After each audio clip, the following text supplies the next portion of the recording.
Radio Cábula, medio libre de comunicación del colectivo 23 de septiembre.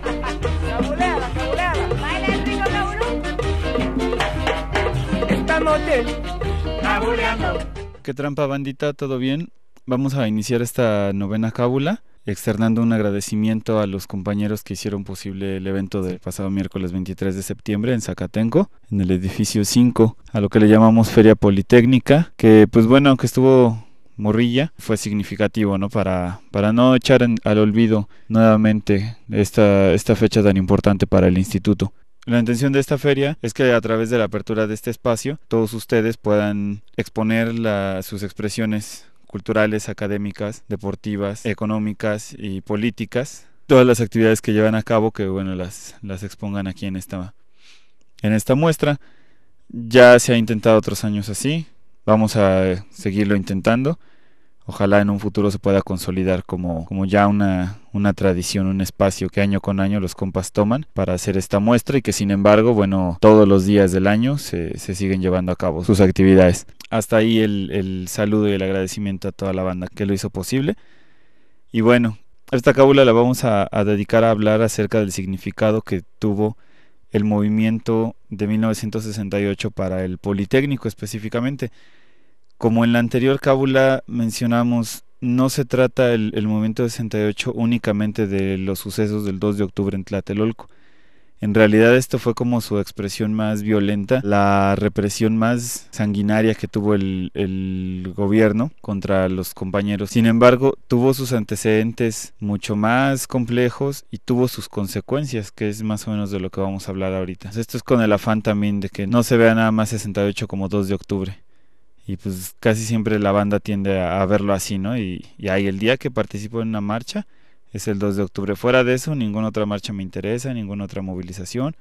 No tengo tiempo, tengo que irme a rascar las pelotas a mi casa. Siempre se buscan pretextos para no hacer las cosas. La intención es esa, ¿no? Que bueno, se den uno cuenta que día con día hay que hacer la lucha. Si algo no nos parece hay que hacerla de pedo, pero día a día, en todos los espacios, en todas las actividades de nuestra vida. No nada más el 2 de octubre. Voy a una marcha, me pongo una playera del Che y saco el escudo del Poli, pues ya soy bien combativo, ¿no? Entonces la intención es esa, banda, que tratemos de hacer la lucha día a día.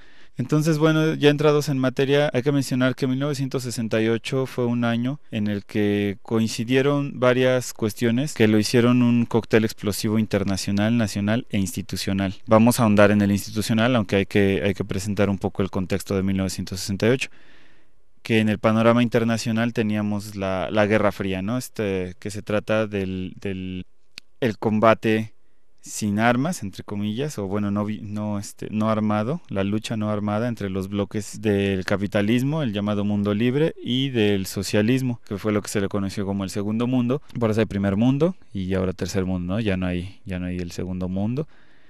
Ya el socialismo realmente existente, encabezado por la Unión Soviética y con muchos países satélites a su alrededor, y no solo geográficamente, sino en lo económico y en lo político.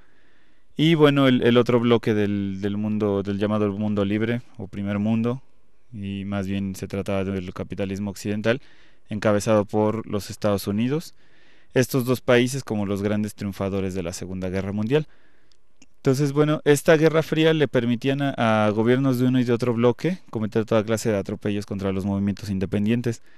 Por ejemplo, la invasión de la Unión Soviética a Checoslovaquia, o la guerra de los Estados Unidos en Vietnam. Asimismo, en Latinoamérica hay un ascenso de las luchas de liberación nacional y la experiencia de la Revolución Cubana es todavía muy reciente. Para el caso concreto de México, se llevan a cabo guerrillas que retoman la posibilidad de la vía armada para enfrentar al gobierno en la búsqueda del cumplimiento de demandas sociales, e incluso ya con reivindicaciones de tipo socialista que, si bien en la Revolución Mexicana faltaron. Además, bueno, en los años previos a 68, la represión a los diferentes movimientos, desde el asalto al cuartel Madera en Chihuahua y el asesinato de Rubén Jaramillo, uno de los últimos zapatistas de Zapata, hasta el rompimiento de las huelgas y el encarcelamiento de trabajadores ferrocarrileros, maestros y médicos. Todo esto dejaba ver que el gobierno emanado de la llamada revolución estaba en clara descomposición. Pero ¿qué pasaba al interior del Politécnico? Entonces, bueno, el movimiento de 68, para casi todas las instituciones educativas, bueno, las que participaban en él, representan un cambio en el proyecto, ¿no? En su proyecto original.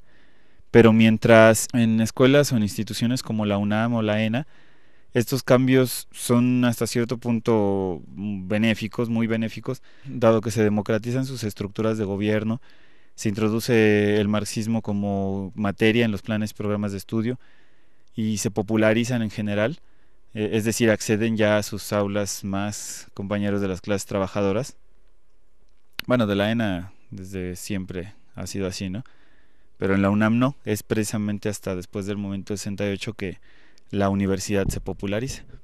Entonces, mientras que para ellas estos cambios son positivos en cierta medida, para el Politécnico y las normales rurales, por ejemplo, la situación la situación se pone de la chingada.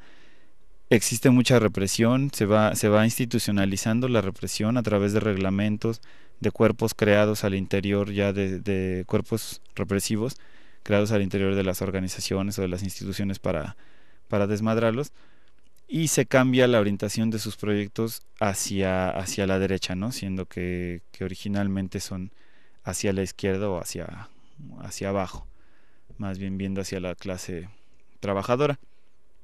Entonces en el Politécnico el 68 significa el cambio en las formas de lucha de sus estudiantes, la estructura del gobierno, las escuelas, los profesores, la represión, y prácticamente todo cambia aceleradamente a partir de 1968. Para los estudiantes y para el gobierno queda claro la necesidad de abandonar a la FENET, ya no de controlarla como anteriormente, ¿no? En este periodo transitorio, recordemos las dos cábulas anteriores, que en el periodo transitorio que va de 56 a 68, la pugna era por controlar a la FENET. Los estudiantes, los comunistas, de las juventudes comunistas y del Partido Popular, se enfrentan al gobierno y a sus grupos al interior de la FENET, ¿no? que son los del PRI.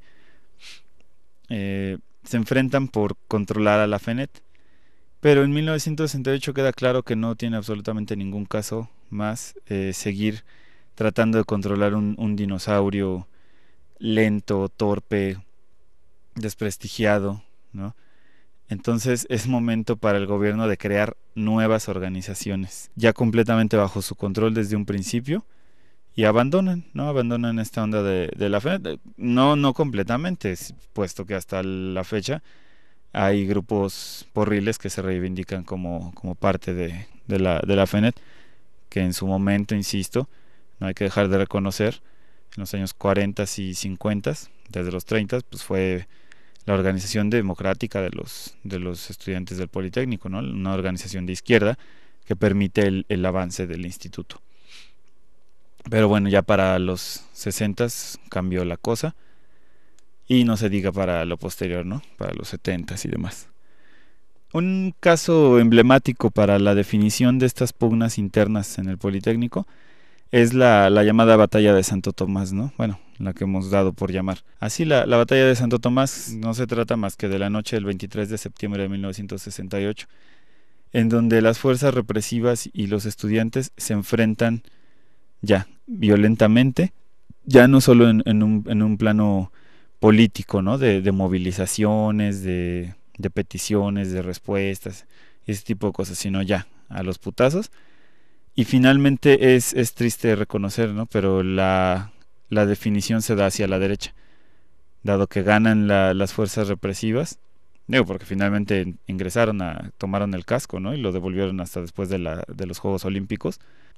Esta pugna se resuelve hacia la derecha, hacia un Politécnico ya reprimido, ¿no? Después de 68 ya prácticamente no quedan opciones para los estudiantes.